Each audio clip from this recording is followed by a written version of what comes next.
श्री गुरुचरित्र अध्याय 47. जसा भाव तसे फळ. ओम श्री गणेशाय नमः. श्री सरस्वत्यै नमः.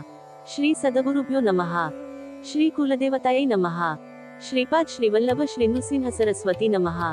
सिद्धयोगी नामधारकाला श्री गुरुचरित्र सांगत होते. त्यांनी त्याला एक अपूर्व कथा सांगावयास सुरुवात केली. ही कथा श्रवण केली असता सर्व इच्छा पूर्ण होतात. सिद्धयोगी ती कथा सांगू लागले. श्रीगुरु गाणगापुरात असताना त्यांची ख्याती सर्वत्र झाली. त्याच गाणगापुरात पर्वतेश्वर नावाचा एक गरीब शेतकरी होता. तो श्रीगुरूंचा परमभक्त होता. तोंड काया वाचा मनाने श्रीगुरूंची मनोभावे सेवा करीत असे. त्याचा एक नेम होता. श्रीगुरु नित्य सकाळी स्नानसंध्यादी करण्यासाठी भीमा अमृजा संगमावर जाण्यास निघाले की वाटेत असलेल्या आपल्या शेतात उभा राहावयाचा व श्रीगुरु दिसले की धावत येऊन त्यांच्या पाया पडायचा. हा त्याचा नेम कित्येक दिवस चालू होता. श्रीगुरु त्याच्याशी काहीही बोलत नसत. एके दिवशी श्रीगुरूंनी त्याला विचारले, तू नित्यनेमाने मला भेटून नमस्कार करतोस, हे कष्ट का घेतोस? तुझी इच्छा काय आहे? पर्वतेश्वर म्हणाला, श्रीगुरूंनी माझ्या शेताकडे कृपादृष्टीने पाहावे. माझे शेत चांगले पिकले आहे. तू शेतात काय पेरले आहेस? असे श्रीगुरूंनी विचारले असता तो म्हणाला, ज्वारी पेरली आहे. पीक चांगले आले आहे. आपल्या कृपेने माझ्या शेतात भरपूर धान्य यावे. प्रसन्न झालेले श्रीगुरु म्हणाले, तुझा माझ्यावर विश्वास असेल तर एक काम कर. मी संगमावर जाऊन स्नान संध्या करून परत येतो. तोपर्यंत तुझे हे सर्व पीक 4 बोटे खाली ठेवून कापून टाक. पर्वतेश्वर म्हणाला, श्रीगुरूंचे शब्द मला प्रमाण आहेत. मी आपला शब्द मोडणार नाही. मग श्रीगुरु अनुष्ठानासाठी संगमाकडे निघून गेले. पर्वतेश्वराने पीक कापण्याचा निश्चय केला.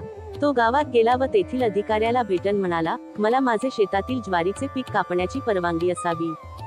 मी शेतसारा म्हणून गतवर्षीपेक्षा दुप्पट धान्य खंड म्हणून देईन. जर पीक आले नाही तर साठवणीतले देईन. तेही अपुरे पडले तर माझी गुरे जप्त करावीत. असे वचन देऊन त्याने शेत कापण्याची परवानगी घेतली.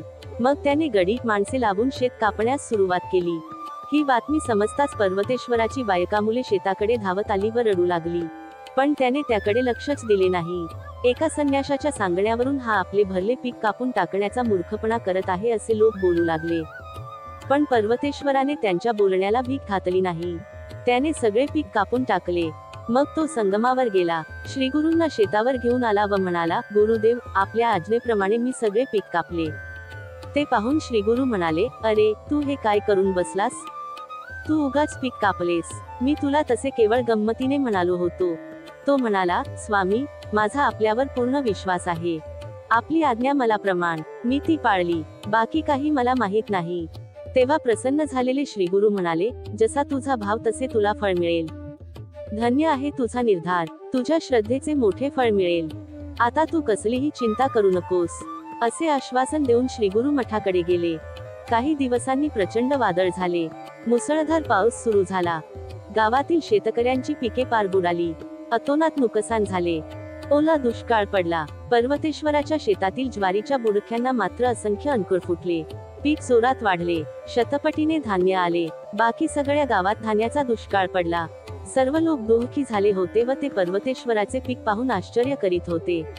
पर्वतेश्वराच्या शेतात गावाला पुरून उरेल इतके धान्य आले. पर्वतेश्वराच्या बायका मुलांना अतिशय आनंद झाला. त्याच्या पत्नीने शेतात येऊन धान्यराशीची पूजा केली. मग ती आपल्या पतीच्या पाया होऊन म्हणाली, मी तुमची व श्रीगुरूंची निंदा केली त्याबद्दल मला क्षमा करा. आता आपण श्रीगुरूंच्या दर्शनाला जाऊ. पर्वतेश्वराने ते मान्य केले. मग ते सर्वजण मठात गेले. त्यांनी श्रीगुरूंची पूजा केली. बायका मुलांनी श्रीगुरूंची क्षमा मागितली. मग पर्वतेश्वराने काय काय घडले ते सर्व श्रीगुरूंना सांगितले. श्रीगुरूंनी सर्वांना आशीर्वाद दिले, तुमच्या घरी लक्ष्मी अखंड राहील. पर्वतेश्वराने धान्याची रस मोजली. शतपट धान्य आले होते. त्याने काबूल केल्याप्रमाणे अधिकाऱ्याला सारा म्हणून नेहमीपेक्षा दुप्पट धान्य दिले. गावात धान्याचा तुटवडा आहे हे पाहून त्याने आपल्या धान्यातील निम्मे धान्य गावातील लोकांना दिले. आपल्याला पुरेल एवढे धान्य ठेवून बाकी धान्य गोरगरिबांना वाटले. श्रीगुरूंच्या आशीर्वादाने पर्वतेश्वराचे कुटुंब पूर्ण सुखी झाले. ही कथा सांगून सिद्धयोगी नामधारकाला म्हणाले, श्रीगुरुचरित्राचे महात्म्य असे आहे. श्रीगुरूंच्यावर ज्याची दृढ श्रद्धा आहे त्याच्या घरी दैन्य, दारिद्र्य, दुःख कधीच राहत नाही. जे भावभक्तीने श्रीगुरूंची सेवा करतात त्यांच्या सर्व इच्छा पूर्ण होतात. लक्ष्मी त्याच्या घरी अखंड पाणी भरीत असते. अशा रीतीने श्रीगुरुचरित्रामृतातील जसा भाव तसे फळ नावाचा अध्याय 47 समाप्त.